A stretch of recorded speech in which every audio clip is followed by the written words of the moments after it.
All right, I'm on hole number 5 of the City of Light tournament. We're in Monday's practice round in the rookie division. Let's go to Golf Clash Notebook and check it out. Go to Parc de Paris, hole number 5. All right. So the key here is just laying up out into here. If you can get and trying to get as much distance as you can up here by the sand. It does carry a little bit farther than it looks when you're playing this. So you think, oh yeah, it's going to stop right here, but it does tend to want to carry, and it's very easy to get caught up in the sand. If you can get up into this range, I do believe that you have a short iron shot. In practice, I was using a Marlin, and I was ended up back here in the shadow, and it was a long iron shot. But you can eke yourself up here. The deal here with this side over here, let's talk about this side. This tree. So draw a line from the flagpole out into this area. You need to be on that side of that line. Otherwise this tree is going to be in play and you're going to have to bring it around the tree, and we don't want to have to add any curl into these shots. So if you're going to hit over here, this is your area. And you'll have a couple different ways that you can go at it. You can bounce off the island and come at it, or if you've got a club that's got enough backspin to be able to start on the green side. The problem with over there is, like, look at the green. So there's a trough right here, and if you're hitting from this side over here and you draw a line through that trough, you know, this is your area out here that you're looking for, so that you can run it right through that trough and try and stay in an area that's not going to make the ball move around, where you have to engage this hill and the hill's making it drop, or you have to engage this hill and the hill's making it drop. If you're hitting from the other side and you're trying to bounce it over, you've cleared this tree. Now you've put these moguls that are right here into play. And so I think really the best way to go at it is to try and use this trough and hit from over here.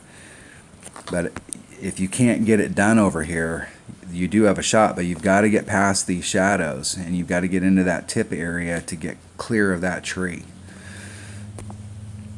So let's take I'm going to take here. I'm going to try it with my number 1 bag and try it with a Hornet and a Saturn. I'm not really sure about ball here, so hole number 5.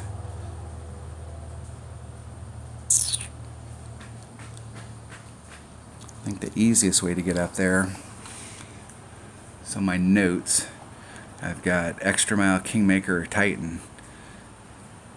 The deal is you can get it done with any ball.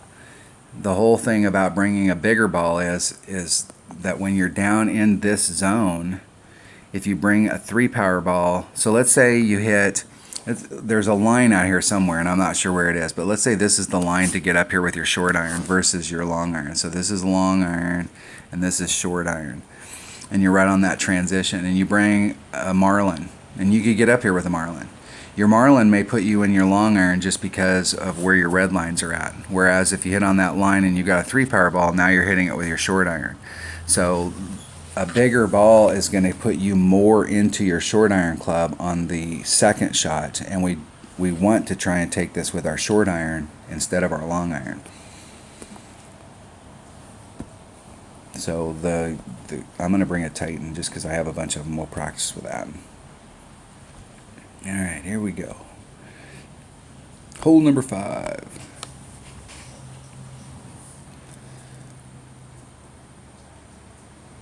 And this is definitely an eagleable hole.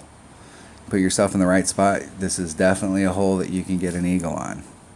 All 3 of the par 4s here. Hole number 1 being a little more problematic because to get into the area, you know, to get up there and get on, especially if you're trying to get on in one, that shot is difficult because it's just not as consistent as I would like it to be.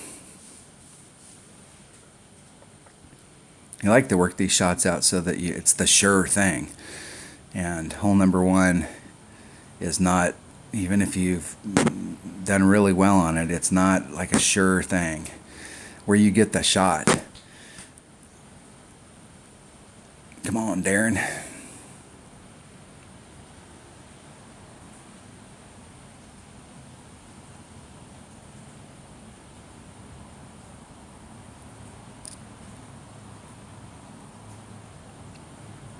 Please don't forfeit.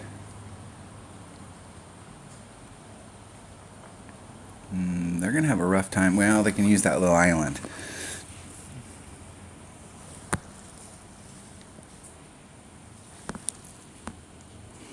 So with a 3 power ball, you don't have to bounce it over.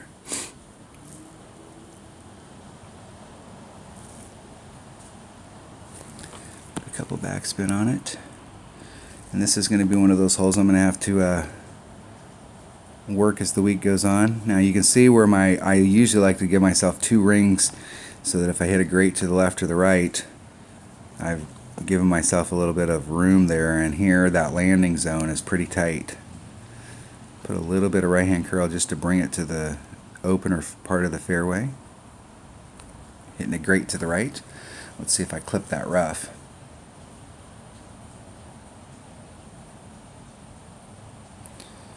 And you can see from my ball guide it looked like I was going to be way short, and it carries down in that side a lot further.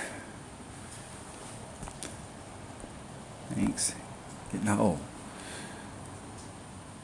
Now if you have a level 10 machete, you have a Nirvana, and a Nirvana is definitely should be a staple in your bag, one of your usual suspects. The cool thing about now I'll tell you right now, with that 5 wind, I would definitely, there you go.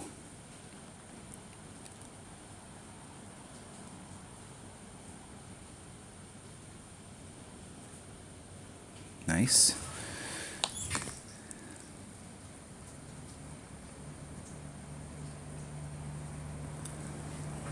Probably just either one topspin or a little bit of backspin would have been better. Now you can see the trough leading up to it here, and I'm right in that zone.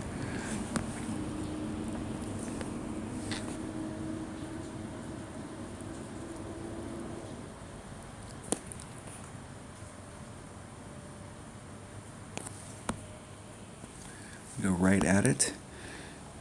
Where am I at in my club?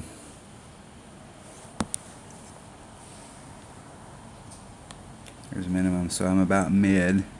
It's about 1.9 per ring. So we're a little teeny bit over 2 rings.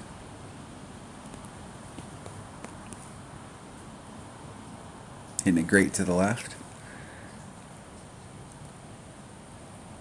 And in the hole.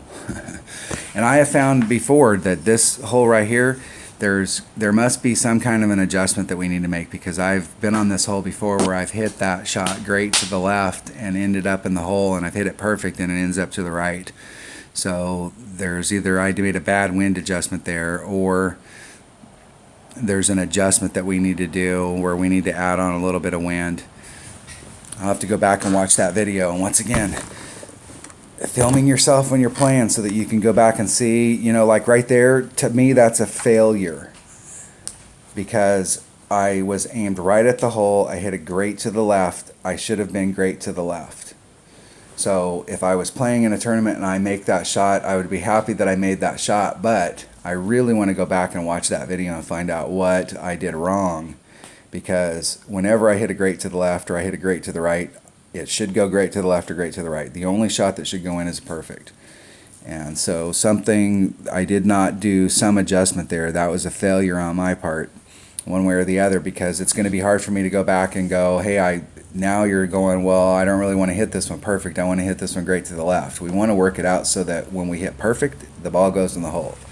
If we don't hit perfect, it doesn't go in the hole. So that, while that got in and I got an eagle, that still was a failure. And you know what's funny in this round is I got an eagle on hole number 1.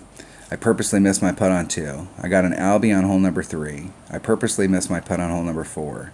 And then I get an eagle on 5. So if I would have made those 2 putts right now, I'd be shooting a pretty good round.